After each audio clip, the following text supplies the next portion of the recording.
ಬಂದಿದ್ದಾರೆ, ಅವರು ಸಹ ಆಹ್ವಾನಿಸ್ತೇವೆ. ಅದೇ ರೀತಿ ಜಯರಾಜ್ ಸರ್ ಅವರ ಕುಟುಂಬನೂ ಸಹ ಆಹ್ವಾನಿಸ್ತೇವೆ. ಸೋಮಣ್ಣ ಅವರ ಕುಟುಂಬ ಅವರು ಸಹ ಆಹ್ವಾನಿಸ್ತೇವೆ. ಸರ್ ನಿಮ್ಮದು ಸಹ ರಂಗಸ್ವಾಮಿ ಅಂತ. ಓಕೆ ಸರ್, ತುಂಬ ಸಂತೋಷ ನೋಡೋದು. ರಂಗಸ್ವಾಮಿ ಸರ್ ಅವರನ್ನ ಸ್ವಾಗತಿಸ್ತೇನೆ. ಹಾಗೂ ಚಾಮರಾಜನಗರದಿಂದ ಬಂದಿದ್ದಾರೆ, ಅವರನ್ನು ಸಹ ನಾವು ಆಹ್ವಾನಿಸ್ತೇವೆ. ಸೊ ದೇವರು ನಮ್ಮೊಂದಿಗಿರಲಿ, ದೇವರು ಒಳ್ಳೆಯವರಾಗಿದ್ದಾರೆ. ಸಮಯದಲ್ಲಿ ಒಂದೆರಡು ಸಾಂಗ್ಗಳನ್ನ ನಾವು ಹಾಡ್ತಾ ದೇವರಿಗೆ ಸ್ತೋತ್ರವನ್ನು ಸಲ್ಲಿಸಿ ಈ ದಿನವನ್ನ ಈ ಸೀಸನ್ನ ನಾವು ಆಚರಣೆಯನ್ನ ಅಂದರೆ ಆರಾಧನೆಯನ್ನ ನಾವು ಮಾಡ್ಕೊಳ್ಳೋಣ. ಸೊ ಅದಕ್ಕೆ ಮುಂಚೆ ಒಂದು ಸಣ್ಣ ಪ್ರಾರ್ಥನೆಯನ್ನ ಮಾಡಿ ನಾವು ಶುರು ಮಾಡಿಕೊಳ್ಳೋಣ. ಪರಿಶುದ್ಧನೇ ಮಹೋನ್ನತನೇ ಸ್ವಾಮಿ, ನಿನ್ನ ನಾಮಕ್ಕೆ ಸ್ತೋತ್ರವಪ್ಪ ತಂದೆ. ವಿಶೇಷವಾಗಿ ನಿನ್ನ ಕೃಪೆ, ನಿನ್ನ ದಯೆ ನಮ್ಮೊಂದಿಗಿಟ್ಟು ನಡೆಸಿದೆಯಲ್ಲ ಸ್ವಾಮಿ. ಈ ನಿನ್ನ ಜನನದ ಒಂದು ಸಂದರ್ಭ ಸನ್ನಿವೇಶಗಳನ್ನ ನಾವು ನೆನೆಸ್ಕೊಂತಾ ಇದ್ದೇವೆ ಸ್ವಾಮಿ ತಂದೆ. ಈ ದಿನ ಹಾಡಿನ ಮುಖಾಂತರ ನಿನಗೆ ಸ್ತೋತ್ರವನ್ನು ಸಲ್ಲಿಸುವ ಹಾಗೆ ನೀವು ನಮ್ಮೊಂದಿಗಿದ್ದು ನಮ್ಮೆಲ್ಲರನ್ನು ಹೊಸದಾಗಿ ನಾವು ಹುಟ್ಟುವ ಹಾಗೆ ನಿನ್ನ ಆತ್ಮದ ಮುಖಾಂತರ ನಮ್ಮನ್ನು ನಡೆಸಬೇಕೆಂದು ಯೇಸು ಕ್ರಿಸ್ತನ ಮುದ್ದಾದ ನಾಮದ ಬೇಡುವಂತನಾಗಿರ್ಬೇಕು ತಂದೆ. ಮೊದಲನೇ ಸಾಂಗ್ ಯಾವ್ದು ಹಾಡೋಣ ಅಂತೀರಿ? ಯಾವ್ದು ಬದುಕ್ರೆ? ನಂಬರ್ ಎಷ್ಟು ಅಂತೀರಿ ಸರ್? 296. Okay sir, 296 ಕೀರ್ತನೆಗಳಲ್ಲಿ ಹಾಡ್ಕೊಳ್ಳೋಣ.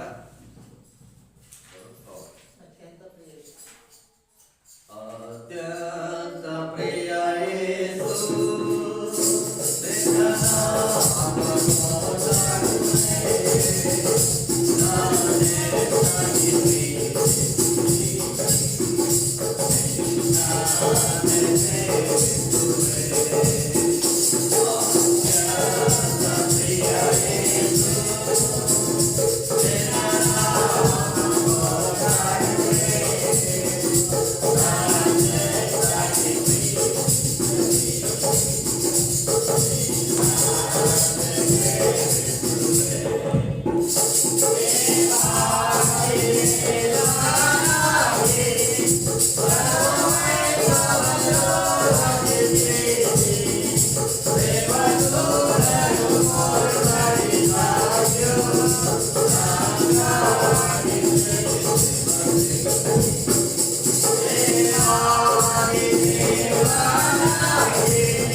ಎಷ್ಟಾಯ್ತು ನಂಬರ್? 298. ಓಕೆ. 298.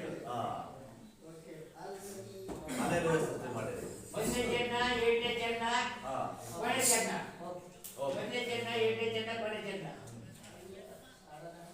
ಶುರು ಮಾಡಿ. ಹಲ್ಲೆಲೂಯಾ ಸ್ತುತಿ ಮಾಡಿರಿ.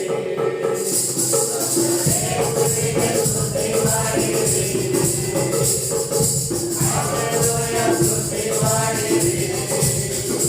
ನಮ್ಮ ಯೇಸುವಿಗೆ ಸ್ತುತಿ ಮಾಡಿರಿ.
ಇದು ಪ್ರಾರಂಭದ ಗೀತೆಯಾಗಿ ಸಂಗೀತಗಳಲ್ಲಿ 23ನೇ ಸಂಗೀತವನ್ನು ಹಾಡೋಣ. ಕೇಳುತ್ತೂತರ ಗಾನವಾಗ ರಾಜ ಹುಟ್ಟಿದ 23ನೇ ಹಾಡ್ಕೊಳ್ಳೋಣ.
ಎಲ್ಲರೂ ಸೇರಿ ನಿನ್ನ ನಾಮವನ್ನು ಅನೇಕ ವಿಧದಲ್ಲಿ ಕರ್ತನೆ. ವಿಶೇಷವಾದ ಈ ದಿನದಲ್ಲಿ ಬಳಿಯಲ್ಲಿ ಸೇರಿರ್ತಕ್ಕಂಥ ಪ್ರತಿಯೊಂದು ಮಕ್ಕಳು ಚಿಕ್ಕವರು ದೊಡ್ಡವರು ಕೂಡ ಆತ್ಮಯಿತು. ಇದೇನು ನಮ್ಮ ಜೀವಮಾನ ಪರಿವರ್ಗ ಏನು 2ನೇ ಸಾರಿ ಬರುವುದು ನಮ್ಮ ಸ್ವಾಮಿಯು ಈ ಲೋಕದಲ್ಲಿ ನಮಗೋಸ್ಕರವಾಗಿ ಪಾಪ ವಿಮೋಚನೆಗೋಸ್ಕರವಾಗಿ ಬಂದನು. ಆ ತಂದೆಯ ಚಿತ್ತ ನೆರವೇರಿಸಬೇಕೆಂಬುದಾಗಿ ಬಂದನು. ಅದೇ ರೀತಿಯಲ್ಲಿ ಈ ಲೋಕಕ್ಕೆ ನೀನು ಮಾನವನಾಗಿ ಹುಟ್ಟಿ ನೀನು 33 ವರ್ಷ ಈ ಲೋಕದಲ್ಲಿ ಜೀವಿಸಿ ಎಲ್ಲ ತರದ ರೋಗದ ಎಲ್ಲ ತರದ ಬೇಗ ವಾಸ ಮಾಡ್ತಾ ಬಂದು ಕೊನೆಯದಾಗಿ ನಾನು ಹೋಗ್ತೇನೆ, ನಾನು ಬರ್ತೇನೆ, ತಿರುಗಿ ಬಂದು ನಾನು ಕರ್ಕೊಂಡು ಹೋಗ್ತೇನೆ ಎಂದು ವಾಗ್ದಾನ ಮಾಡಿದ ಕರ್ತವ್ಯದಲ್ಲಿ ಕೊಂಡಾಡ್ತೇವೆ, ಇದ್ದೇವೆ ಸ್ವಾಮಿ. ಇದೇ ಬರುವವರೆಗೂ ನಾವು ಇದೇ ಎಡೆಕಾಲ ಬೆಳಕಾಗುವುದೇ ನಿಜವಾದ ಸುದ್ದಿ ಕಟ್ಟಲು ಯೇಸು ಸ್ವಾಮಿ ಎಂಬುದಾಗಿ ನಂಬಿಕೊಂಡು ನಿನ್ನ ಬಳಿಗೆ ಸೇರುವ ಹಾಗೆ ನಮಗೆ ನಿನ್ನ ಕೃಪೆ ತೋರಿಸಬೇಕೆಂಬುದಾಗಿ ರಕ್ಷಕ ಮಣಿನಾಥ ಯೇಸು ಸ್ವಾಮಿ ಮುಂದೆ ನಾವು ಬೇಡ್ಕೊಳ್ತೇವೆ ಸ್ವಾಮಿ. Amen amen.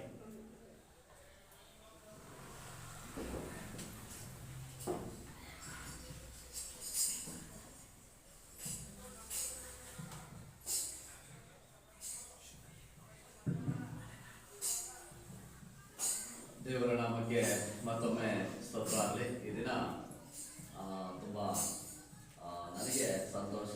ಯಾಕೆಂತಂದರೆ ನಾನು ಸರ್ ಇದ್ದಾಗ ಏನು ಮಾತಾಡಕ್ಕೆ ಹೋಗಲ್ಲ. ಯಾಕೆಂತಂದರೆ ನಾನು ಮೊದಲನೇ ಬಾರಿ ಅಂತಂದರೆ ಕೊಳ್ಳೇಗಾಲ ಹಾಸ್ಟೆಲ್ಗೆ 3ನೇ ಕ್ಲಾಸಲ್ಲಿ ಅಂದರೆ 2006ರಲ್ಲಿ ಎಲ್ಲೋ ಹಾಸ್ಟೆಲ್ ಸೇರಬೇಕಾದ್ರೆ ಆಗ ಫಸ್ಟರ್ ಆನಂದ ಜಾಸ್ರು ಅಲ್ಲಿ ಬೋಧಕರಾಗಿ ಕೆಲಸವನ್ನು ಮಾಡ್ತಾ ಇದ್ದಾರೆ.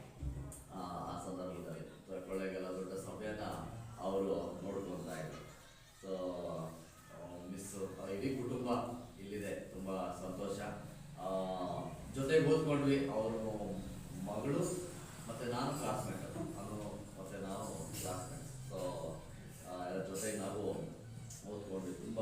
ಅವ್ರು ಎಲ್ಲೇ ಕಂಡ್ರು ಬೆಂಗಳೂರಲ್ಲಿ, ನಮ್ಮ ಸುಕ್ಕದಕಟ್ಟೆ ಸಭೆ ಅಥವಾ ಇತ್ಯಾದಿ ಬೆಂಗಳೂರು ಎಲ್ಲೇ ಕಂಡ್ರು ಮಾತಾಡಿಸ್ತಾರೆ, ಏನಪ್ಪ ಸುಮ್ಮನೆ ಚೆನ್ನಾಗಿದೆಯಾ ಅಂತ ಅನ್ಬೇಕು.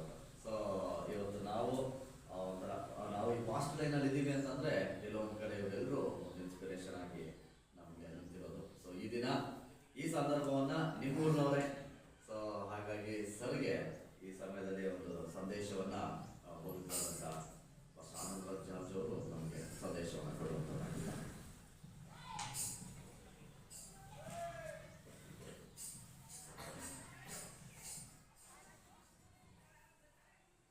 ಕರ್ತನ ನಾಮದಲ್ಲಿ ಸೇರಿ ಬಂದಂಥ ತಮ್ಮೆಲ್ಲರಿಗೂ ಸಹ ಈ ಕ್ರಿಸ್ಮಸ್ ವಾತಾವರಣದ ಶುಭಾಶಯಗಳು.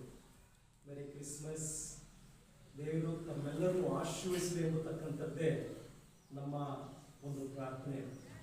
ವಿಶೇಷವಾಗಿ ಅವಕಾಶವನ್ನು ಮಾಡಿಕೊಟ್ಟಂಥ ದೇವರಿಗೂ, ಅವಕಾಶವನ್ನು ಹಾಗೂ ಮಾತಾಡಿ ಎಂಬುದಾಗಿ ಕೊಟ್ಟಂಥ ಬೋಧಕರಿಗೂ, ಈ ಸಭೆಗೂ ನನ್ನ ಕೃತಜ್ಞತೆಯನ್ನು ಸಲ್ಲಿಸುವಂಥವನಾಗಿದ್ದೀನಿ. ದೇವರು ನಿಮ್ಮ ಸಭೆಯನ್ನು, ಬೋಧಕರನ್ನು ಮತ್ತು ನಿಮ್ಮೆಲ್ಲರನ್ನ ದೇವರು ಆಶೀರ್ವದಿಸಲೆಂಬುದೇ ನನ್ನ ಪ್ರಾರ್ಥನೆ ಆಗಿದೆ.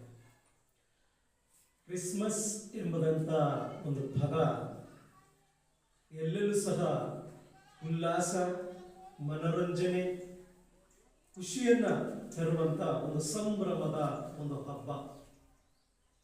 ಈ ಕ್ರಿಸ್ಮಸ್ ಹಬ್ಬ ಎಂಬತಕ್ಕಂಥದ್ದು ಇಲ್ಲಿ ಕೆಲವು ಮಂದಿ ಮಾತ್ರ ನಾವು ಕೂತಿದ್ದೀವಿ.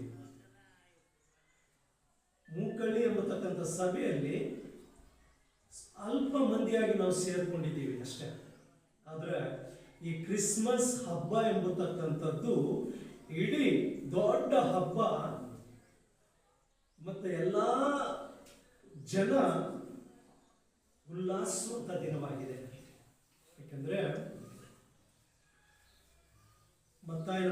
ಲೂಕನ ಬರೆದ ಸುವಾರ್ತೆ 2ನೇ ಅಧ್ಯಾಯ 14ನೇ ವಚನವನ್ನ ಓದ್ಕೊಂಡ ಪಕ್ಷದಲ್ಲಿ 2ನೇ ಅಧ್ಯಾಯ 14ನೇ ವಚನದಲ್ಲಿ ದಯಮಾಡಿ ಸಿಕ್ಕರು ಓದ್ಬೋದು.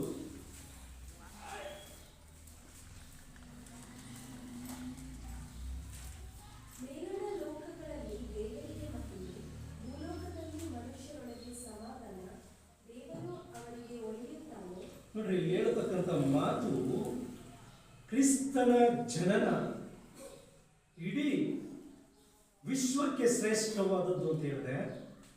ಯಾಕೆಂದ್ರೆ ದೇವರ ವಾಗ್ದಾನದ ಪ್ರಕಾರ ಹೇಳಿರುವ ಹಾಗೆ ಮೇಲಣ ಲೋಕಗಳಲ್ಲಿ ದೇವರಿಗೆ ಮಹಿಮೆ, ಭೂಲೋಕದಲ್ಲಿ ಮನುಷ್ಯರೊಳಗೆ ಸಮಾಧಾನ. ಯೇಸು ಸ್ವಾಮಿ ಹುಟ್ಟಿರ್ತಕ್ಕಂಥ ಉದ್ದೇಶ ಒಂದು ವಿಶೇಷ. ಆತನ ಜನನ ಪ್ರತಿಯೊಬ್ಬರಿಗೂ ಉಲ್ಲಾಸವನ್ನು ತರತಕ್ಕಂಥದ್ದು. ಇಟ್ ಬ್ರಿಂಗ್ಸ್ ಎ ಜಾಯ್ ಮೊದಲನೇದಾಗಿ. ಎರಡನೇದಾಗಿ ಪ್ರತಿಯೊಬ್ಬರಿಗೂ ಸಹ ಸಮಾಧಾನವನ್ನ ಕೊಡ್ತಕ್ಕಂಥದ್ದು. ಇಟ್ಸ್ ಬ್ರಿಂಗ್ಸ್ ಅ ಪೀಸ್, ಸಮಾಧಾನವನ್ನು. ಮೂರನೇದಾಗಿ ಇಟ್ ಬ್ರಿಂಗ್ಸ್ ಹೋಪ್, ಒಂದು ನಿರೀಕ್ಷೆಯನ್ನ ನೀಡುವಂಥದ್ದಾಗಿದೆ. ಆತನ ಜನನ, ಮೇಲನ ಲೋಕದಲ್ಲಿ ದೇವರ ಮಹಿಮೆ, ಇಟ್ಸ್ ಅ ಜಾಯ್ಫುಲ್ನೆಸ್, ಖುಷಿ. ನಮ್ಮ ಭಾರತ ದೇಶದಲ್ಲಿ ಮಾತ್ರ ಒಂದು 4%, 5% ಮಾತ್ರ 100ಕ್ಕೆ ಕ್ರೈಸ್ತರಾಗಿರ್ಬೋದು, ಬರೀ ಭಾರತದಲ್ಲಿ. ಆದರೆ ಅನ್ಯ ದೇಶಗಳನ್ನ ಅಥವಾ ನಮ್ಮ ಹೊರದೇಶಗಳನ್ನು ನೋಡುವಾಗ 100ಕ್ಕೆ 100. ಇವಾಗ ಯೇಸು ಸ್ವಾಮಿಯನ್ನ ಯಾಕೆ ನಾವು ನಂಬಬೇಕು ಅಲ್ಲ? Why should we believe? ಇವಾಗ ಇತಿಹಾಸ ಓದ್ತೀವಿ, ಎಲ್ಲ ವಿದ್ಯಾಭ್ಯಾಸ ಮಾಡಿರ್ತಕ್ಕಂಥವು ಇದ್ದೀರಿ. ಸುಮಾರು 333 ಕೋಟಿಗಳು ದೇವತೆಗಳು ಹೇಳಿ, ದೇವರು ಅಂತ ಹೇಳಿ ಹಿಂದೂಸ್ತಾನದಲ್ಲಿ ಅಥವಾ ಭಾರತದಲ್ಲಿ ಆರಾಧನೆ ಮಾಡ್ತಾರೆ, ಕರೆಕ್ಟ್, ಪೂಜೆ ಮಾಡ್ತಾರೆ. ಆದರೆ ಅದರಲ್ಲಿ ಇತಿಹಾಸದಲ್ಲಿ ಕ್ರಿಸ್ತ ಪೂರ್ವ, ಕ್ರಿಸ್ತ ಶಕ ಅಂತ ಯಾಕೆ ನಮ್ಮ ಯೇಸು ಸ್ವಾಮಿ ವಿಷಯದಲ್ಲಿ ಹೇಳಬೇಕಾಗಿತ್ತು? ಆತನೇ ಒಬ್ಬನೇ. ಯೋಹಾನ್ ಬರೆದ ಸುವಾರ್ತೆ 1ನೇ ಅಧ್ಯಾಯ 3ನೇ ವಚನದಲ್ಲಿ ಹೇಳೋದನ್ನ ಪಕ್ಷದಲ್ಲಿ ಅದೇ ಯೋಹಾನ, ದಯಮಾಡಿ ಬಾಯಿಗೆ ಗೊತ್ತಿರ್ಬೋದು ನಿಮ್ಮೆಲ್ರಿಗೂ ಸಹ, ಹೇಳಲೇ ಬೇಕಾಗಿಲ್ಲ. ಆತನ ಮೂಲಕವಾಗಿ ಸಮಸ್ತವೂ ಉಂಟಾಯಿತು, ಉಂಟಾಗಿರುವ ವಸ್ತುಗಳಲ್ಲಿ ಆತನಿಲ್ಲದೆ ಒಂದಾದರೂ ಸೃಷ್ಟಿಯಾಗಲಿಲ್ಲ. He is the first and the last. ಆತನೇ ಮೊದಲಿನವನು, ಕೊನೆಯವನು. ಆತನಲ್ಲದೆ ಸೃಷ್ಟಿಗಳಲ್ಲಿ ಸೃಷ್ಟಿಯಾದಂಥ ವಸ್ತುಗಳು ಒಂದು ಇಲ್ಲ. ಮೊನ್ನೆ ಒಂದು ಏನೋ ಒಂದು ಆರ್ಟಿಕಲ್ ಓದ್ತಾ ಇದೆ, ನಮ್ಮ ಶ್ವಾಸಕೋಶ ಅಂತ ನೋಡಿ,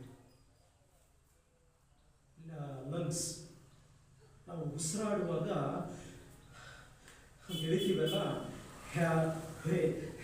ಅದು ಬಡ್ಕರ್ತದೆ, ಸರಿ ಅಂತೀರ? ಅಂತ ಯೇಸು ಸ್ವಾಮಿ ಇರೋದ್ರಿಂದ ನಾವೇನಾಗಿದ್ದೀವಿ, ಜೀವಿಸ್ತಾ ಇದ್ದೀವಿ.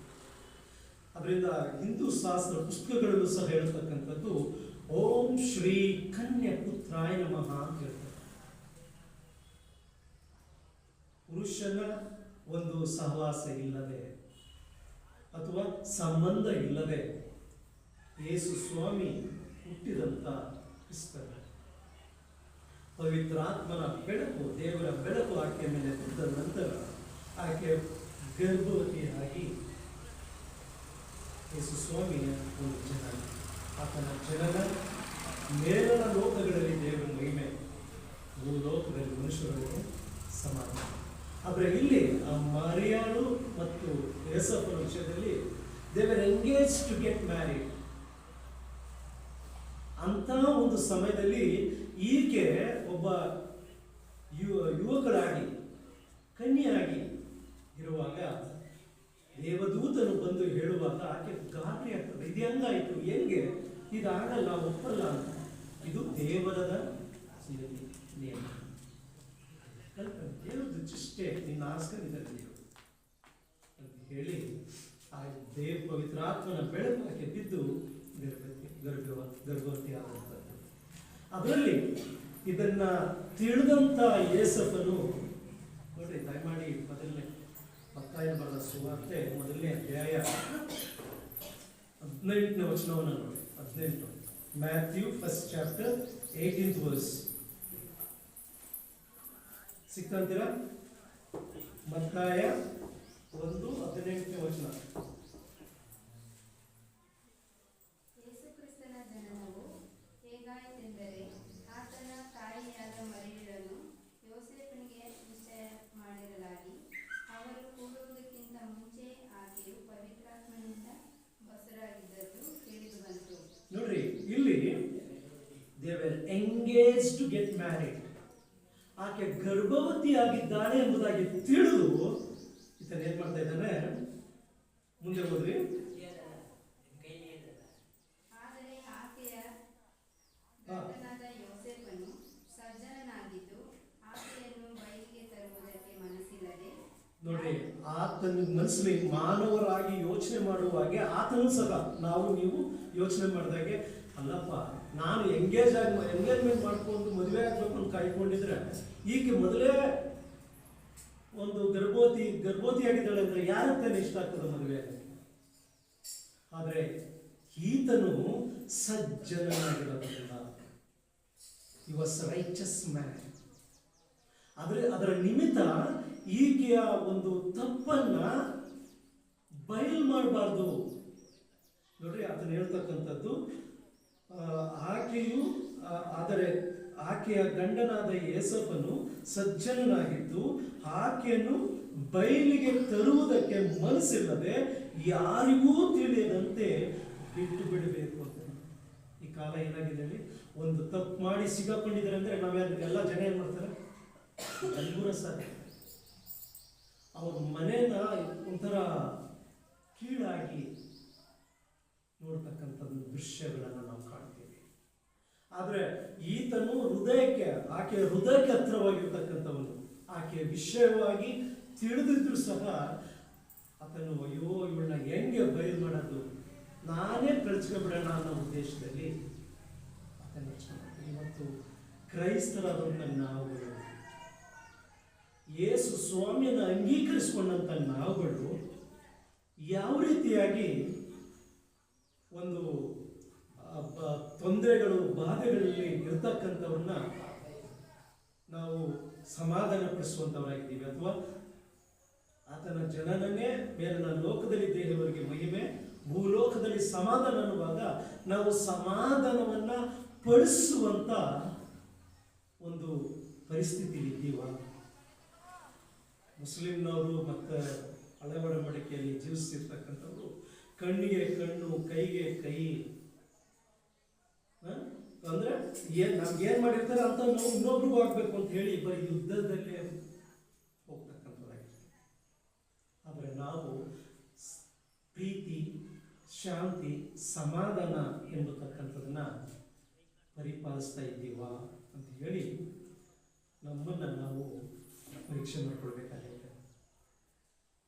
ಯಾಕಂದ್ರೆ ಯೇಸು ಸ್ವಾಮಿ ಎಂಬತಕ್ಕಂಥದ್ದು ಮೊದಲೇ ಹೇಳಿದೆ, ಕ್ರಿಸ್ತ ಶಕ, ಕ್ರಿಸ್ತ ಪೂರ್ವ, ಕ್ರಿಸ್ತ ಶಕ ಅಂದ್ರೆ ಯೇಸು ಸ್ವಾಮಿ ಹಿಂದೆನೂ ಇದ್ದನು, ಈಗಲೂ ಸಹ ಇರುವಾತನು.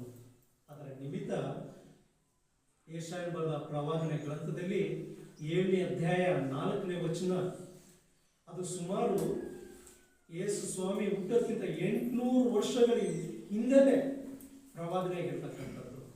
ಯೇಸು ಅಂದ್ರೆ ಜಗದ್ರಕ್ಷಕ ಒಕ್ಕಣಿಕೆಯ ಗರ್ಭದಲ್ಲಿ ಜನಿಸ್ತಕ್ಕಂಥ ಮೊದಲೇ ಹೇಳಿರ್ತಕ್ಕಂಥ ಪ್ರವಾದನೆಗಳು ನೆರವೇರುವಂಥದ್ದಾಗಿದೆ. ದಯಮಾಡಿ ಓದ್ರಿ ಅದು. ಯೆಶಾಯ 7:14.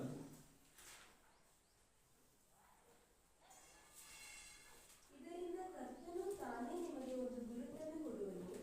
ಇಗೋ, ಒಬ್ಬ ಕನ್ನಿಕೆಯು ಗರ್ಭಿಣಿಯಾಗಿ ಮಗನನ್ನು ಪಡೆದು ಅವನಿಗೆ ಇಮ್ಮಾನುವೇಲ್ ಎಂದು ಹೆಸರಿಡುವಳು.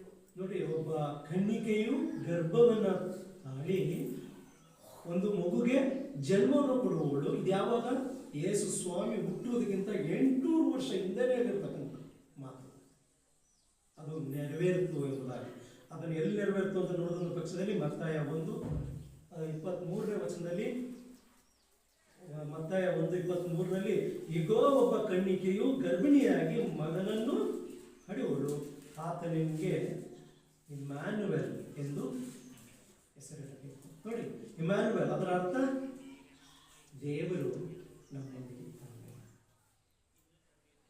ಕ್ರಿಸ್ತನ ಜನನನ್ನೇ ಒಂದು ಗ್ಲೋರಿ ಅಂದ್ರೆ ಒಂದು ಉಲ್ಲಾಸವನ್ನು ನೀಡತಕ್ಕಂಥದ್ದು. ಎರಡನೇದಾಗಿ ಸಮಾಧಾನವನ್ನ ನೀಡತಕ್ಕಂಥದ್ದು. ಇವತ್ತು ಕ್ರೈಸ್ತರಾದಂಥ ನಾವುಗಳು ಕ್ರಿಸ್ತನ ಜನನನ ಒಂದು ಆಚರಣೆ ಎಂಬುದಾಗಿ ನಾವು ಹುಟ್ಟಿದ ಜನನವನ್ನು ಆಚರಣೆಗೆ ಅಂತ ನಾವು ಹೇಳ್ಕೊಳ್ಳುವಾಗ ಬರೀ ಡಿಸೆಂಬರ್ 25 ಮಾತ್ರ ನಾವು ಕ್ರೈಸ್ತರ ತಪ್ಪಾಗ್ತದೆ. ಕ್ರೈಸ್ತರಾದಂಥ ನಾವುಗಳು 365 ದಿನನೂ ಸಹ ನಗನಾಗಬೇಕಾಗಿದೆ. ಕ್ರಿಸ್ತನ ಜನನ ನಮ್ಮ ಹೃದಯದಲ್ಲಿ ಹೋಗ್ಬೇಕಾಗುತ್ತೆ. ಆವಾಗ ತಾನೇ ಯೇಸು ಇಮ್ಯಾನುವೆಲ್ ಅಂದ್ರೆ ದೇವರು ನಮ್ಮೊಂದಿಗಿದ್ದಾನೆ. The Lord will be with us, God with us, Immanuel ಎಂಬ ಹೆಸರಿಗೆ ಅರ್ಥ. ಅದರಿಂದ ಆ ಯೇಸು ಸ್ವಾಮಿ ನಮ್ಮಲ್ಲಿ ಸದಾ ಇರಬೇಕಾದ್ರೆ ನಾವೇನು ಮಾಡಬೇಕು? ಒಂದು ಏನಪ್ಪ ಅಂದ್ರೆ first thing, we should be generous, ಧಾರಾಳವಾದಂಥ ಮನುಷ್ಯ. ನಿಮ್ಮನ್ನ ತಪ್ಪು ಮಾಡಿದ್ರು ಸಹ, ನೋವು ಮಾಡಿದ್ರು ಸಹ, ಹಿಂಸೆ ಪಡಿಸಿದ್ರು ಸಹ ನೀವೇನು ಮಾಡಬೇಕು? ಕ್ಷಮಿಸಬೇಕು. ಎರಡನೇದಾಗಿ ನಿಮ್ಮಲ್ಲಿ ಮೂಡಬೇಕಾಗ್ತಕ್ಕಂಥದ್ದು ವಿ ಶುಡ್ ಶೋ ಕೈಂಡ್ನೆಸ್. ಅದರ ಅರ್ಥ ಒಂದು ಕಣಿಕರ, ದಯೆ ಎಂಬತಕ್ಕಂಥದ್ದನ್ನ ನಮ್ಮಲ್ಲಿ ಇರಬೇಕು ಸಹ. ಮತ್ತು ಮರ್ಸಿ, ಕೃಪೆ, ಅಥವಾ ಅದನ್ನು ದಯೆ ಅಂತ ಹೇಳ್ಬೋದು. ಈ 3 ಧಾರಾಳವಾದಂಥ ಮನಸ್ಸಿರಬೇಕು ಮತ್ತು ಕರುಣೆಯನ್ನ ಮತ್ತೊಬ್ಬರಿಗೆ ತೋರಿಸ್ಬೇಕು ಮತ್ತು ದಯೆ ಎಂಬತಕ್ಕಂಥದ್ದನ್ನು ನಮ್ಮಲ್ಲಿ ಸದಾ ಬೆಳೆಸ್ಕೊಳ್ಬೇಕು. ಆವಾಗ ತಾನೇ ಕ್ರಿಸ್ತನ ಒಂದು ಜನನಕ್ಕೆ ಕ್ರಿಸ್ತನು ಈ ಭೂಮಿಯಲ್ಲಿ ಜನಿಸಿರೋದಕ್ಕೆ ಒಂದು ಅರ್ಥವನ್ನು ಕೊಡುವಂಥದ್ದಾಗಿದೆ ಕ್ರೈಸ್ತರು ಅಂತ ಹೇಳೋದ್ರ ಪಕ್ಷದಲ್ಲಿ ಎಲ್ರಿಗೂ ಸಹ ಇವರು ಕ್ರೈಸ್ತರು ಅಂತ ಹೇಳಲ್ಲ. ಅವ್ರು ಕ್ರೈಸ್ತರು ಅಂತ ಹೇಳಲ್ಲ. ಯಾರು ಕ್ರೈಸ್ತರು ಅಂತ ಹೇಳ್ತಾರೆ? ಕ್ರಿಸ್ತನ ಗುಣಲಕ್ಷಣಗಳನ್ನ ಅವರು ಯಾವಾಗ ಅನ್ಯರ ಮಧ್ಯದಲ್ಲಿ ಪ್ರಜ್ವಲಿಸುವಂತವರಾಗಿರ್ತಾರೆ. ಕ್ರಿಸ್ತನ ಗುಣಲಕ್ಷಣಗಳನ್ನ ಕ್ರೈಸ್ತರಾದಂಥ ನಾವುಗಳು ನಮ್ಮಲ್ಲಿ ಅನ್ಯ ಜನರ ಮುಂದೆ ನಾವು ಯಾವಾಗ ಕ್ರಿಸ್ತನ್ ಜೀವಿಸ್ತಕ್ಕಂಥ ಒಂದು ಜೀವಿತವನ್ನು ಜೀವಿಸ್ತೀವಿ, ಆವಾಗ ತಾನೇ ಕ್ರೈಸ್ತರಿಗೆ ಒಂದು ಅರ್ಥವನ್ನು ಕೊಡುತ್ತದೆ. ಅದರಿಂದ ಪ್ರಿಯರೇ, ಅದನ್ನೇ ಯೇಸಪ್ಪನು ಮರಿಯಳು ಮದುವೆ ಮಾಡ್ಕೊಳ್ಬೇಕು ಎಂಬುದಾಗಿ ನಿಶ್ಚಯ ಮಾಡ್ಕೊಂಡಂಥವನಿಗೆ ಅವನೇನು ಮಾಡಿದ್ನು, ಇವಳು ತಪ್ಪನ್ನ ಯಾರಿಗೂ ಬಯಲು ಮಾಡಬಾರ್ದಪ್ಪ, ಬಿಡು ಅವಳ ಹೆಸರನ್ನ ಕೆಡಿಸೋದು ಅಂತೇಳಿ ಅವನೇ ತಪ್ಪಿಸ್ಕೊಳಪ್ಪ. ಆದರೆ ಯೇಸು ಸ್ವಾಮಿ ದೇವದೂತರು ಬಿಟ್ರ, ಇದು ಯಾರಿಂದ ಅಲ್ಲ ದೇವರಿಂದ ಅಂದು ಅವಳು ಕಣ್ಣೇನೆ ಮದುವೆ ಮಾಡ್ತಾರೆ. ಯಾಕೆ ಆತನಲ್ಲಿದ್ದಂಥ ಒಂದು ಗುಣ, ಒಂದು ಕ್ರೈಸ್ತಿಯ ಗುಣ ಇತ್ತು ಅವನ ಹತ್ರ. ಅದರಿಂದ ಮತ್ತೊಬ್ಬರ ತಪ್ಪನ್ನೇ ತೋರಿಸ್ತಾರೆ. ಇವತ್ತು ಕ್ರೈಸ್ತರಾದಂಥ ನಾವುಗಳು ಯಾವ ರೀತಿ ಜೀವಿಸ್ತಾ ಇದ್ದೀವಿ? ಯೇಸು ಸ್ವಾಮಿಯ ಒಂದು ಜೀವನ ಏನಾಗಿತ್ತು ಅಂದರೆ, ಈ ವಾಸ್ ಬಾರ್ನ್, ಆತನು ರಾಜಾದಿ ರಾಜ, ಪರಲೋಕದ ಸಿಂಹಾಸನದಲ್ಲಿದ್ದ ಆತನು ಈ ಒಂದು ಪಾಪಿ ಲೋಕಕ್ಕೋಸ್ಕರ, ಪಾಪಿಯ ಲೋಕವನ್ನ ರಕ್ಷಣೆ ಮಾಡೋದಕ್ಕೋಸ್ಕರ ಹುಟ್ಟಿದ್ನು. He was born for us and he was lived for us, ನಮಗೋಸ್ಕರ ಜೀವಿಸ್ನು. ಮತ್ತು ಈ ಡೈಡ್ ಫಾರ್ ಅಸ್, ನಮಗೋಸ್ಕರ ಸತ್ತನು, ಜೀವಿಸ್ನು, ಸತ್ತನು, ಪುನರ್ದನ ಸತ್ತು ಓಂ ಶ್ರೀ ಮೃತ್ಯುಂಜಯ ನಮಃ ಅಂತ ಹೇಳ್ತಾರೆ. ಓಂ ಶ್ರೀ ಕ್ರೂಜೆ ಶಿಲೆ ಅಂದ್ರೆ ಶಿಲ್ಬೆ ಮೇಲೆ ಸತ್ತಂಥದ್ದು. ಕ್ರೂಜೆ ಮರದ ಮೇಲೆ, ಶಿಲ್ಬೆ ಮೇಲೆ, ಮರದ ಶಿಲ್ಬೆ ಮೇಲೆ ಸತ್ತ. ಓಂ ಶ್ರೀ ಮೃತ್ಯುಂಜಯ ಅಂದರೆ ಸಾವನ್ನ ಜಯಿಸಿ ಬಂದಂಥದ್ದು. ಆತನೇ ನಿಜವಾದಂಥ ದೇವರು. ಮತ್ತು ಈ ಡೈಡ್ ಫಾರ್ ಅಸ್ ಮತ್ತು ಈ resurrected and also is coming for us, ನಮಗೋಸ್ಕರ ಪರಲೋಕದಲ್ಲಿ ಸ್ಥಳವನ್ನ, ಅಂದರೆ ಬಡ ಬಂಗಾರದಿಂದ ಮಾಡಿರ್ತಕ್ಕಂಥ ಒಂದು ಮನೆಗಳನ್ನು ಪ್ರತಿಯೊಬ್ಬರಿಗೂ ಸಿದ್ಧ ಮಾಡಿ ಮತ್ತೆ ಆ ಮನೆಗೆ ಕರ್ಕೊಂಡು ಹೋಗೋದಕ್ಕೋಸ್ಕರ ಬರುವಂತನಾಗಿದೆ. ದಟ್ ಈಸ್ ದ ಹೋಪ್, ಒಂದು ನಿರೀಕ್ಷೆ. ಕ್ರಿಸ್ತನ ಜನನ, ಇಟ್ ಈಸ್ ಎ ಜಾಯಸ್, ಸಂತೋಷ ಖುಷಿಯನ್ನು ತರ್ತಕ್ಕಂಥದ್ದು. ಕ್ರಿಸ್ತನ ಜನನ ನಮ್ಮೆಲ್ಲರಿಗೂ ಸಮಾಧಾನ, ಭೂಮಿಗೆ ಸಮಾಧಾನ, ನಮಗೂ ಸಮಾಧಾನ, ಸಮಾಧಾನದ ಜೀವಿತವನ್ನ ಅಳವಡಿಸ್ಕೊಳ್ತಕ್ಕಂಥದ್ದು. ಮೂರನೇದಾಗಿ ಕ್ರಿಸ್ತನ ಜನನ, ಇಟ್ ಇಸ್ ಎ ಹೋಪ್. ಎಲ್ಲ ತಪ್ಪು ಪಾಪ ಮಾಡಿ ಕಳ್ಕೊಂಡಂಥ ಜನಾಂಗಕ್ಕೆ ಒಂದು ನಿರೀಕ್ಷೆಯನ್ನ, ಸತ್ತು ಹೋದಂಥವರು ಸಹ ಎಬ್ಬಿಸಿ, ಇಟ್ಸ್ ಎ ಹೋಪ್, ರೆಸರೆಕ್ಟ್ ಮಾಡಿ ಅಥವಾ ಎಬ್ಬಿಸಿ, ನಮ್ಮ ಸತ್ತಂಥವರ ನೀತಿವಂತರನ್ನ ಎಬ್ಬಿಸಿ ಮತ್ತೆ ಪರಲೋಕ ಕರ್ಕೊಂಡು ಹೋಗ್ತಾನೆ. ಬಂದು ನಮ್ಮನ್ನೆಲ್ಲರನ್ನೂ ಕರ್ಕೊಂಡು ಹೋಗ್ತಾನೆ. ಸತ್ತವ್ರನ್ನ ಎಬ್ಬಿಸಿ, ನೀತಿವಂತರನ್ನ ಎಬ್ಬಿಸಿ, ಜೀವಂತವಾಗಿ ಜೀವಿಸಿರ್ತಕ್ಕಂಥವ್ರು ಅಂದರೆ ನೀತಿವಂತರಾಗಿರ್ತಕ್ಕಂಥವ್ರು ಜೊತೆಯಲ್ಲಿ ಕರ್ಕೊಂಡು ಹೋಗ್ತಾನೆ. That is the hope. ಅದೇ ಒಂದು ನಿರೀಕ್ಷೆ. ಅದರಿಂದ ನಿಮ್ಮ ಜೀವಿತದಲ್ಲಿ ಯೇಸು ಸ್ವಾಮಿ ಸಫರ್ಡ್, ನಮಗೋಸ್ಕರ ಬಹಳ ಹಿಂಸೆಯನ್ನು ತಾಳ್ಕೊಂಡು, ಹಿಂಸೆಯನ್ನು ಸಹಿಸಿಕೊಂಡು, ಇವತ್ತು ಯೇಸು ಸ್ವಾಮಿಯನ್ನ ಎಲ್ಲೋ ನಮ್ಮ ಹೃದಯದಲ್ಲಿ ಪ್ರೀತಿಯನ್ನು ತೋರಿಸಿದ ಪಕ್ಷದಲ್ಲಿ ಕ್ರಿಸ್ತನ ಒಂದು ಜನನ ಎಂಬುದಾಗಿ ಅಥವಾ ಕ್ರೈಸ್ತರು ಎಂಬುದಾಗಿ ನಮ್ಮ ಮಕ್ಕಳು ತೋರಿಸ್ಕೊಳ್ತೀವಿ ಅನ್ನುವಾಗ ಪಾಸ್ಟರ್ ರಾತ್ರಿ ಹೇಳ್ತಾ ಇದ್ದಾರೆ, ಮದರ್ ತೆರೆಸ ಯಾರು ಗೊತ್ತಿಲ್ಲ. ಮದರ್ ತೆರೆಸ ಪ್ರತಿ ಕುಷ್ಠ ರೋಗಿಗಳನ್ನ ಕೈಲಿ ಮುಟ್ಟಿ ತೊಳೆದು ನೋಡ್ಕೊಳ್ತಾ ಇದ್ದೀವಿ. ಯಾಕೆ ಇಷ್ಟು ಪ್ರೀತಿಯನ್ನು ತೋರಿಸ್ತೀಯಾ, ಯಾಕೆ ಇಂಥನ್ನೆಲ್ಲ ಮುಟ್ತೀಯ ಅಂದರೆ, ನಿನ್ನಲ್ಲಿ ಯಾರು ಕಾಣ್ತಾ ಇದ್ದಾರೆ? ನನಗೆ ಕ್ರಿಸ್ತ ಕಾಣ್ತಾ ಇದ್ದಾರೆ. ಆ ಒಂದು ಕ್ರೈಸ್ತಿಯ ಗುಣಲಕ್ಷಣಗಳು ನಮ್ಮಲ್ಲಿ ಇದೆ ಅಂತ ಹೇಳುವ ಪಕ್ಷದಲ್ಲಿ ಮತ್ತೊಬ್ಬರಲ್ಲಿ ಸಮಾಧಾನವನ್ನು ಮಾಡುವ. ನಮ್ಮಲ್ಲಿ ಉದಾಹರಣೆಗೆ ಕ್ರಿಸ್ಮಸ್ 25 ಅಂತ ಹೇಳುವ ಪಕ್ಷದಲ್ಲಿ ನಮ್ಮ ವಿರೋಧಿಗಳು, ಭಾರತ ವಿರೋಧಿಗಳು ಯಾರು? ಪಾಕಿಸ್ತಾನ. ಪಾಕಿಸ್ತಾನ್ ಮತ್ತು ಭಾರತಕ್ಕೂ ಒಂದು ದೊಡ್ಡ ಗೇಟ್ ಐತೆ, ಗೇಟ್ ಆಫ್ ಇಂಡಿಯಾ ಅಂತ ಹೇಳ್ತೀವಲ್ಲ. ಅದರಿಂದ ಇನ್ನೊಂದು ಅದಕ್ಕೂ ಇದಕ್ಕೂ ಬಾರ್ಡ್ರಲ್ಲಿ, ಪಾಕಿಸ್ತಾನಕ್ಕೂ ಮತ್ತು ಭಾರತಕ್ಕೂ ಒಂದು ದೊಡ್ಡ ಬಾರ್ಡರ್ ಇರುವಾಗ ಆ ಬಾರ್ಡ್ರಲ್ಲಿ ಫ್ರೀ ಗೇಟ್ ಇವತ್ತು ಓಪನ್ ಮಾಡಿಬಿಟ್ಟಿದ್ದಾರೆ.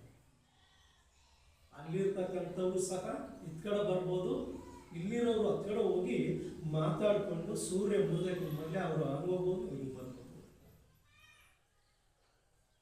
ಇಂಥ ಒಂದು ಪರಿಸ್ಥಿತಿ ನಮ್ಮ ಭಾರತದಲ್ಲಿ ಈ ಒಂದು ದಿನ ಮಾತ್ರ ಕ್ರಿಸ್ಮಸ್ಗೆ ಒಂದು ಮೌಲ್ಯತೆಯನ್ನು ತೋರುವಂತಾಗಿದೆ.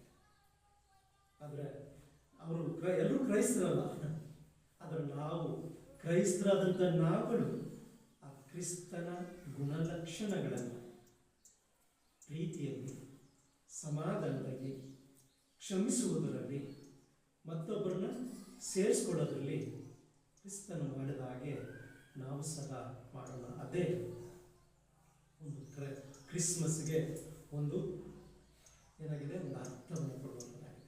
ಯಾಕಂದರೆ ನಾವು ಸಾಧಾರಣ ವ್ಯಕ್ತಿಗಳಲ್ಲ, ನಾವೇನಾಗಿದ್ದೀವಿ, ದೇವರಿಂದ ಆರಿಸಲ್ಪಟ್ಟಂಥವ್ರು. ದಯಮಾಡಿ ಓದ್ರಿ ಒಂದು ವಚನ. ಅದೇ ಯೋಹನ ಮೊದಲನೇ ಅಧ್ಯಾಯ 11 ಮತ್ತು 12ನೇ ವಚನದಲ್ಲಿ ಓದ್ರಿ, ಸಿಕ್ಕಿದ್ರೆ ಓದ್ರಿ.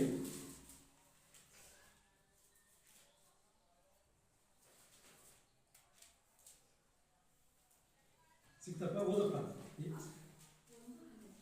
12ನೇ ವಚನ. ಯೋಹಾನ ಆತನು ತನ್ನ ಸ್ವಾಸ್ಥ್ಯಕ್ಕೆ ಬಂದನು, ಆದರೆ ಸ್ವಂತ ಜನರು ಆತನನ್ನು ಅಂಗೀಕರಿಸಲಿಲ್ಲ. ತನ್ನ ಸ್ವಾಸ್ಥ್ಯ ಅಂದ್ರೆ ಯಾರು ಅಂದ್ರೆ, ಯೇಸು ಸ್ವಾಮಿನಾಗಿದ್ನು, ಸೃಷ್ಟಿಕರ್ತನಾಗಿದ್ನು. ಎಲ್ಲರೂ ಆತನ ಸೃಷ್ಟಿಗಳು ಅಂತ ಹೇಳೋದಲ್ಲ, ಆತನ ಜನಕ್ಕೋಸ್ಕರ ಬಂದು ಆತನ ಜನರು ಏನ್ ಮಾಡಿದ್ರೆ ಅಂತ ಆತನನ್ನು ಹೇಳಪ್ಪ, ಓದು. ಯಾರು ಆತನನ್ನು ಅಂಗೀಕರಿಸಿದರೋ, ಅಂದರೆ ಆತನ ಹೆಸರಿನಲ್ಲಿ ನಂಬಿಕೆ ಇಟ್ಟರೋ, ಅವರಿಗೆ ದೇವರ ಮಕ್ಕಳಾಗುವ ಅಧಿಕಾರ ಕೊಟ್ಟರು. ಇವತ್ತು ಪ್ರಿಯರೇ, ದೇವರ ವಾಕ್ಯ ಹೇಳ್ತಕ್ಕಂಥದ್ದು ತನ್ನ ಸ್ವಾಸ್ಥ್ಯಕ್ಕೋಸ್ಕರ, ತನ್ನ ಜನರಿಗೋಸ್ಕರ. ಸೃಷ್ಟಿಗೆ ಕಿರೀಟ ಯಾರಪ್ಪ ಅಂದ್ರೆ ಮಾನವರು. You are the crown of creation. ಈ ಕಿರೀಟ ಪಾಪಕ್ಕೊಳಗಾಗಿ, ಪಾಪದಿಂದ ದೂರ ಇರೋದ್ರಿಂದ ಈ ಕಿರೀಟ ಅಂದ್ರೆ ನಿಮ್ಮನ್ನ ತನ್ನ ಸ್ವಾಸ್ಥ್ಯವಾಗಿ ಮತ್ತೆ ಪಡ್ಕೊಳ್ಬೇಕಂತ ಹೇಳಿ ಈ ಭೂಮಿ ಬಂತು. ಸರಿ, ಇವತ್ತು ಯಾರು ನೋಡ್ರಿ, ಮತ್ತೆ ಓದೋದಾದ್ರೆ ಯಾರು ಅಂಗೀಕರಿಸುವಂತವರಾಗಿದ್ದಾರೆ? ಓಕೆ, ಯಾರ್ಯಾರು ಆತನನ್ನು ಅಂಗೀಕರಿಸಿದರೋ, ಅಂದರೆ ಆತನ ಹೆಸರಿನಲ್ಲಿ ನಂಬಿಕೆ ಇಟ್ಟರೋ, ಅವರಿಗೆ ದೇವರ ಮಕ್ಕಳಾಗುವ ಅಧಿಕಾರವನ್ನು ಕೊಡ್ತಾನೆ. ಇವತ್ತು ದೇವರು ಒಬ್ಬ ಶ್ರೀಮಂತನೇ ಇಟ್ಕೊಳ್ಳೋಣ, ದೇವ್ರನ್ನ ಒಬ್ಬ ಶ್ರೀಮಂತನು ನಮ್ಮಲ್ಲಿ ಹಣ ಕಾಸು ತುಂಬ ಬಡತನದಿಂದ ತೊಂದರೆಯಲ್ಲಿ ಒಳಗಾಗಿರುವಾಗ ಆ ಒಬ್ಬ ಶ್ರೀಮಂತ ಬಂದು ನಿಮ್ಮನ್ನ ನನಗೆ ನಾನು ನೋಡ್ಕೊಳ್ತೀನಿ, ನಿಮ್ಮ ಮಗು ಕೊಡಿ, ಓದಿಸ್ತೀನಿ, ಮಾಡ್ತೀನಿ, ಆಮೇಲೆ ಎಲ್ಲನೂ ನಿಮ್ಗೆ ಏನು ಬೇಕು ಎಲ್ಲ ಮಾಡ್ತೀನಿ ಅಂದರೆ ಎಷ್ಟು ಖುಷಿಯಾಗಿ ಮಾಡಿ ಸರ್ ಅಂತೀರ. ದೇವರೇ ಇವತ್ತು ನಮಗೆ ಆತನ ಮೇಲೆ ನಂಬಿಕೆ ಇಟ್ಟು ಸಮಾಧಾನದಿಂದ, ಶಾಂತಿಯಿಂದ, ಕ್ಷಮಿಸ್ತಕ್ಕಂಥ ಭಾವನೆಯಿಂದ ನಮ್ಮ ಜೀವಿಸುವ ಪಕ್ಷದಲ್ಲಿ ಮಕ್ಕಳಾಗುವಂಥ ಅಧಿಕಾರ. ದೇವರ ಮಕ್ಕಳಾಗಿ ಪೌಲ ಹೇಳ್ತಾನೆ, ದೇವರು ನಮ್ಮ ಪರವಾಗಿರುವಾಗ ನಮ್ಮನ್ನು ಎದುರಿಸುವವರು ಯಾರು ಅಂತ ಹೇಳ್ತಾನೆ. ಇವತ್ತು ಕ್ರಿಸ್ಮಸ್ಗೆ ದೇವರ ಮಕ್ಕಳಾಗಿದ್ದೀವ ಅಂತೇಳಿ ನಮ್ಮನ್ನು ನಾವು ಪ್ರಶ್ನೆ ಮಾಡಿಕೊಳ್ಳುವ. ಪುಟ 303 ಮೊದಲನೇ ಪೇತ್ರ 2ನೇ ಅಧ್ಯಾಯ 9ನೇ ವಚನದಲ್ಲಿ ಈಗ ಹೇಳ್ತದೆ, 303 ಪುಟ. First Peter 2nd chapter 9th verse ಅನ್ನು ಓದಿ ಮುಗಿಸೋಣ. ಯಾಕಂದರೆ ಇವತ್ತೆಲ್ಲ ನಿಮಗೆ ಬಂದು ಬಳಗದವ್ರು ಬಂದಿರ್ತಾರೆ, ಮನೆಗೆ ಹೋಗಬೇಕು. ನಿಮ್ಮನ್ನು ಕತ್ತಲೆ ಒಳಗಿಂದ ಕರೆದು ತನ್ನ ಆಶ್ಚರ್ಯಕರವಾದ ಬೆಳಕಿನಲ್ಲಿ ಸೇರಿಸಿದ ಆತನ ಗುಣಾತಿಶಯಗಳನ್ನು ಪ್ರಚಾರ ಮಾಡುವವರಾಗುವಂತೆ ದೇವರು ಆದುಕೊಂಡ ಜನಾಂಗವು. ಇವತ್ತೇನಾಗಿದ್ದಾರೆ, ನಾವು ದೇವರು ಆರಿಸಿಕೊಂಡಂಥ ಜನಾಂಗವಾಗಿದ್ದೀವಿ. ಮತ್ತು ಮುಂದೆ ನೀವೇನಾಗಿದ್ದೀರಿ, ರಾಜವಂಶದವರಾದ ಯಾಜಕರು, ಮೀಸಲಾದ ಜನಾಂಗವು, ದೇವರ ಸ್ವಕೀಯ ಪ್ರಜೆಯೂ ಆಗಿದ್ದೀರಿ. ದೇವರ ಸ್ವಕೀಯ ಜನರಾಗಿದ್ದೀವಿ, ದೇವರು ಆರಿಸ್ಕೊಂಡಂಥ ಅಂತ ರಾಜವಂಶದವರಾಗಿದ್ದೀವಿ. ಅದರಿಂದ ದೇವರು ಈ ಒಂದು ಮುಂದೆ ಬರ್ತಕ್ಕಂಥ ಕ್ರಿಸ್ಮಸ್ ವರೆಗೂ ಸಹ, ಅಂದರೆ 365 ದಿನದಲ್ಲೂ ಸಹ ಆ ಯೇಸು ಸ್ವಾಮಿ ನಮ್ಮ ಹೃದಯದಲ್ಲಿ ಪ್ರತಿದಿನ ಜನಿಸಲಿ, ಪ್ರತಿದಿನ ಈ ಹೃದಯದಲ್ಲಿ ಹುಟ್ಟಲಿ. ನಿಮಗೆ ಸಮಾಧಾನ, ನೆಮ್ಮದಿಯನ್ನು, ಆರೋಗ್ಯವನ್ನು ಕೊಡಲಿ. ನಿಮಗೆ ದೇವರು ಮಾಡಿರ್ತಕ್ಕಂಥ ಒಳ್ಳೆಯದನ್ನು ಮತ್ತೊಬ್ಬರು ಮಾಡಲಿ. ದೇವರಿಂದ ಆಶೀರ್ವದಿಸಿ.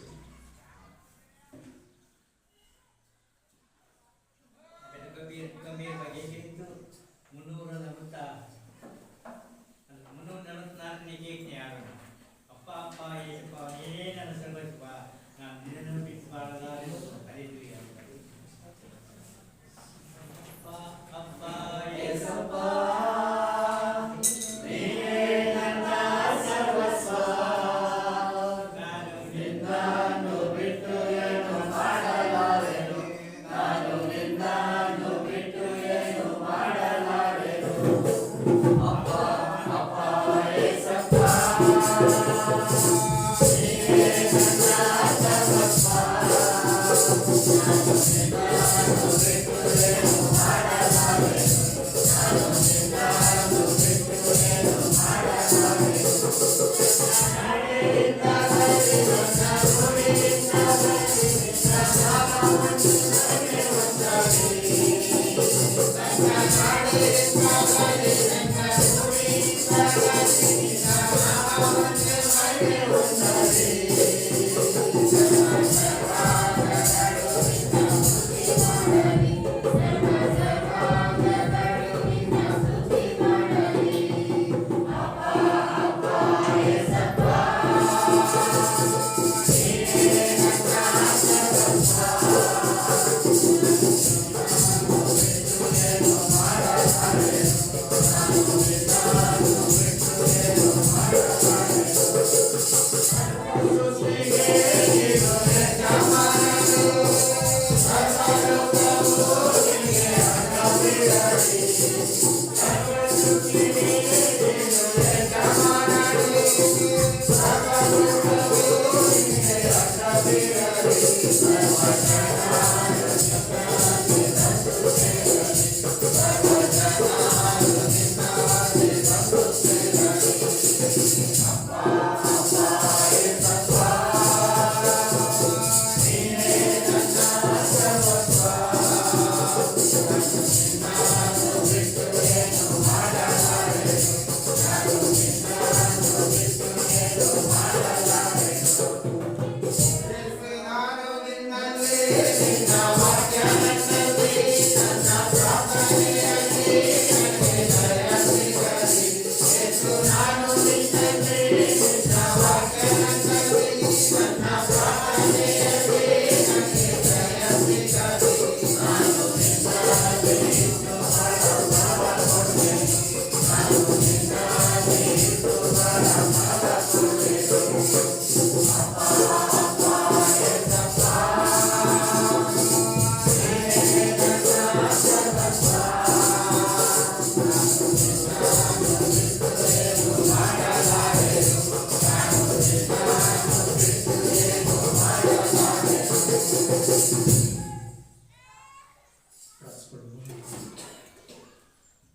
ಮಹೋನ್ನತನೇ, ಅದ್ಭುತ ಸ್ವರೂಪಿಯೇ, ಕೃಪೆಯಲ್ಲಿ ಐಶ್ವರ್ಯವನ್ನು ತುಂಬಿರ್ತಕ್ಕಂಥ ನಮ್ಮ ಸೃಷ್ಟಿಯ ಸ್ವರ್ಗೀಯ ತಂದೆಯಾದ ದೇವರೇ, ಕಳೆದ ವರ್ಷವೆಲ್ಲ ನಮ್ಮನ್ನು ಕಾಪಾಡಿದಿರಿ. ಕಳೆದ ರಾತ್ರಿಯಲ್ಲೂ ಸುಖವಾದ ನಿದ್ರೆಯನ್ನು ಅನುಗ್ರಹಿಸಿ ಈ ಒಂದು ದಿನದಲ್ಲಿ ನಿಮ್ಮ ಆಲಯಕ್ಕೆ ಬಂದು ನಿಮ್ಮ ಆಶೀರ್ವಾದವನ್ನು ಹೊಂದಿಕೊಳ್ಳುವಾಗೆ ನಮ್ಮೆಲ್ಲರನ್ನೂ ನಿನ್ನ ಆಲಯಕ್ಕೆ ಬರಮಾಡಿಕೊಂಡಿದ್ದಕ್ಕೋಸ್ಕರ ಸ್ತೋತ್ರಪ್ಪ. ಬಂದಂಥ ಎಲ್ಲ ನಿನ್ನ ಭಕ್ತರನ್ನು ಆಶೀರ್ವದಿಸು. ನಿನ್ನ ವಾಕ್ಯದಲ್ಲಿ ಹೇಳಿರುವಾಗೆ ಸ್ವಾಮಿ, ಕ್ರಿಸ್ತನ ಜನನ ಮೇಲಣ ಲೋಕದಲ್ಲಿ ದೇವರಿಗೆ ಮಹಿಮೆ, ಭೂಲೋಕದಲ್ಲಿ ಮನುಷ್ಯರೊಳಗೆ ಸಮಾಧಾನ ಎಂಬುದಾಗಿ ಅಂದು ದೇವದೂತರು ಗುರುವರಿಗೆ ರಾಗಗಳ ಮುಖಾಂತರ ಹೋಲಿದರು ಸ್ವಾಮಿ. ಇಂದು ನಿಮ್ಮನ್ನೇ ನಂಬಿಕೊಂಡಂಥ ಮಕ್ಕಳು ಯೇಸು ಸ್ವಾಮಿಯೇ ನಮ್ಮ ರಕ್ಷಕನು ಒಡೆಯನು ಎಂಬುದಾಗಿ ನಂಬಿರ್ತಕ್ಕಂಥ ಈ ಮಂದೆಯನ್ನು, ಈ ಸಭೆಯ ಮಕ್ಕಳನ್ನು ಆಶೀರ್ವದಿಸು ಸ್ವಾಮಿ. ಇನ್ನು ಮಕ್ಕಳಿಗಿರ್ತಕ್ಕಂಥ ಎಲ್ಲ ಚಿಂತೆಗಳನ್ನು, ಬಾಧೆಗಳನ್ನು, ಅಸಮಾಧಾನಗಳನ್ನು, ಅನಾರೋಗ್ಯಗಳನ್ನು ಯೇಸುವಿನ ನಾಮದಿಂದ, ಯೇಸುವಿನ ರಕ್ತದಿಂದ ಲಯವಾಗಲಿ ಸ್ವಾಮಿ. ಮತ್ತು ವಿಶೇಷವಾಗಿ ಸ್ವಾಮಿ, ಈ ವರ್ಷವೆಲ್ಲ ಕಾದು ಕಾಪಾಡಿ ನಡೆಸಿರುವ ಹಾಗೆ ಮುಂಬರ್ತಕ್ಕಂಥ ನೂತನ ವರ್ಷದಲ್ಲಿ 2026ನೇ ವರ್ಷದಲ್ಲಿ ನಿನ್ನ ಮಕ್ಕಳಿಗೆ ಒಂದು ಆಶೀರ್ವಾದಕರವಾಗಿದೆ ಸ್ವಾಮಿ. ಈಗ ವರ್ಷವು ನಿಮ್ಮ ವಾಕ್ಯದಲ್ಲಿ ಹೇಳಿರುವ ಹಾಗೆ ಅದು ಎಲ್ಲರಿಗೂ ಒಂದು ಉಲ್ಲಾಸವನ್ನು, ಉತ್ಸಾಹವನ್ನು, ಖುಷಿಯನ್ನು ತರುವಂಥದ್ದಾಗಿಲ್ಲಪ್ಪ. ಸಮಾಧಾನವನ್ನು ತರುವಂಥ ರೀತಿಯಲ್ಲಿ ನಡೆಸ್ಕೊಳ್ಳೋದು, ಒಂದು ನಿರೀಕ್ಷೆಯಲ್ಲಿ ಪ್ರತಿನಿತ್ಯ ನಿಮ್ಮ ಆಶೀರ್ವಾದ ತಂದೆ ಅನುಭವಿಸುವಂಥ ರೀತಿಯಲ್ಲಿ ನಡೆಸ್ಕೊಡು ಸ್ವಾಮಿ. ಮತ್ತೊಮ್ಮೆ ಬಂದಂಥ ಪ್ರತಿ ಮಕ್ಕಳನ್ನು ಹಾಗೂ ಈ ವಾಕ್ಯಗಳು ತಮ್ಮ ಹೃದಯಗಳಲ್ಲಿ ಬೇರೂರಿ ಬೆಳೆದು ಫಲ ಕೊಡುವಂಥದ್ದಾಗಿರಲಿ ಸ್ವಾಮಿ. ಆ ಫಲವು ಪ್ರತಿಯೊಬ್ಬರನ್ನು ಪರಲೋಕ ರಾಜ್ಯಕ್ಕೆ ನಡೆಸುವಂತಾಗಿರಲಿ ಸ್ವಾಮಿ. ಮತ್ತು ನಿನ್ನ ಮಕ್ಕಳು ತಮ್ಮ ಕೈಗಳಲ್ಲಿ ಕೊಟ್ಟಂಥ ಕಾಣಿಕೆಯನ್ನು ಅಂಗೀಕರಿಸಿ ಕೊಟ್ಟಂಥ ಕೈಗಳನ್ನು 100ರಷ್ಟು 1000ರಷ್ಟು ಆಶೀರ್ವದಿಸಿ ಯಾವುದೇ ಮೇಲಿಗೂ ಕಮ್ಮಿ ಆಗದಾಗೆ ನಿಮ್ಮ ಧರ್ಮದ ಬಲಗೈಯನ್ನು ಆಧಾರ ಮಾಡಿ ನಿನ್ನ ಮಕ್ಕಳನ್ನು ಕೈಗಳು ನಡೆಸ್ಕೊಡಬೇಕಾಗಿ ಎಲ್ಲ ಬಾಧೆಗಳಿಂದ ಬಿಡುಗಡೆಯನ್ನು ಮಾಡಿ ಸಮಾಧಾನ, ಧೈರ್ಯ, ಯಶಸ್ಸನ್ನು ನಿನ್ನ ಮಕ್ಕಳಿಗೆ ಅನುಗ್ರಹಿಸಿಕೊಡ್ತೀರಿ. ಮುಂದಿನ ವರ್ಷದಲ್ಲೂ ನಡೆಸ್ತೀರಿ ಎಂಬುದನ್ನು ನಂಬುತ್ತಾ ಯೇಸು ಸ್ವಾಮಿ ಬೇಡಿ ಹೊಂದಿದ್ದೀನಿ ಸ್ವಾಮಿ.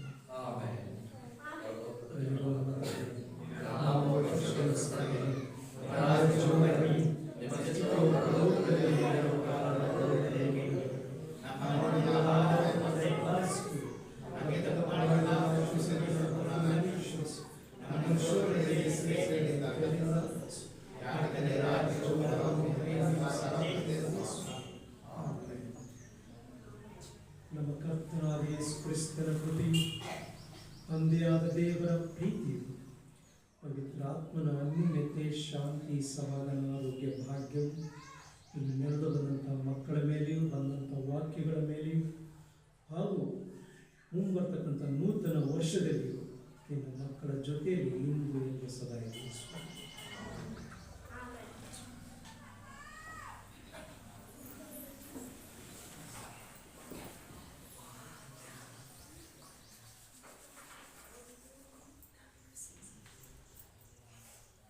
ಮತ್ತೊಮ್ಮೆ ನಿಮ್ಮೆಲ್ಲರಿಗೂ ನಾನು ವಂದನೆಗಳನ್ನ ಸಲ್ಲಿಸ್ತಾ ಹಾಗೂ ಪಾಸ್ಟರ್ ಆನಂದ್ ಅವರಿಗೂ ನಾನು ವಂದನೆಗಳನ್ನ ಸಲ್ಲಿಸ್ತೇನೆ. ಒಳ್ಳೆ ವಾಕ್ಯವನ್ನು, ಸಂದೇಶವನ್ನು ಕೊಟ್ಟು ನನ್ನ ವಾಕ್ಯದ ಮುಖಾಂತರ ಬಲಪಡಿಸೋದಕ್ಕಾಗಿ ಹಾಗೆ ನಿಮ್ಮೆಲ್ಲರಿಗೂ ಶುಭ ದಿನ, ಶುಭ ಕ್ರಿಸ್ಮಸ್ನ ತಿಳಿಸ್ತಾ ಒಂದು ಸಣ್ಣ ಸಿಹಿ ಇದೆ, ದಯಮಾಡಿ ತಗೊಂಡ್ಬೇಕು ಅಂತ ಕೇಳ್ಕೊಳ್ತಾರೆ.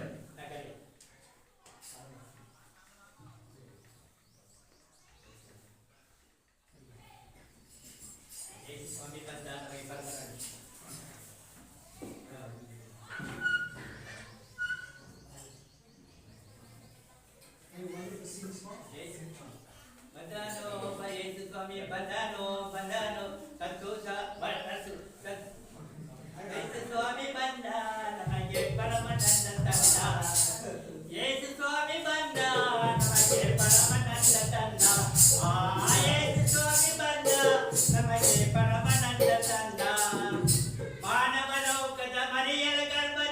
ನಿಧನ ಬಂದ ಬೆತ್ತಲೇಮಿನ ಆನಂದ ನಮ್ಮ ಹೃದಯದಲ್ಲಿ ಆನಂದ ನಿಮ್ಮ ಹೃದಯದಲ್ಲಿ ಆನಂದ ಯೇಸು ಸ್ವಾಮಿ ಬಂದ ನಮಗೆ ಪರಮಾನಂದ ತಂದ ಯೇಸು ಸ್ವಾಮಿ ಬಂದ ನಮಗೆ ಪರಮಾನಂದ ತಂದ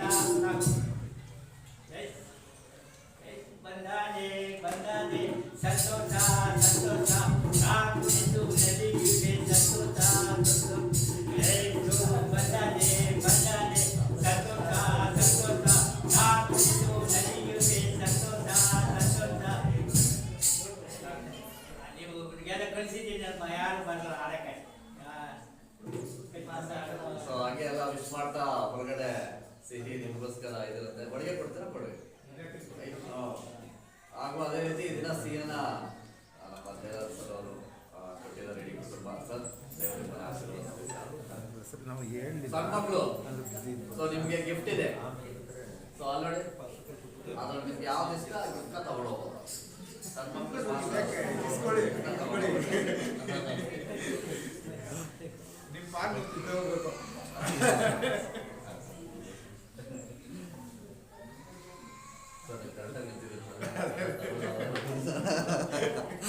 ಅವ ಇದೇನು ರೆಕಾರ್ಡಲ್ಲಿದೆ.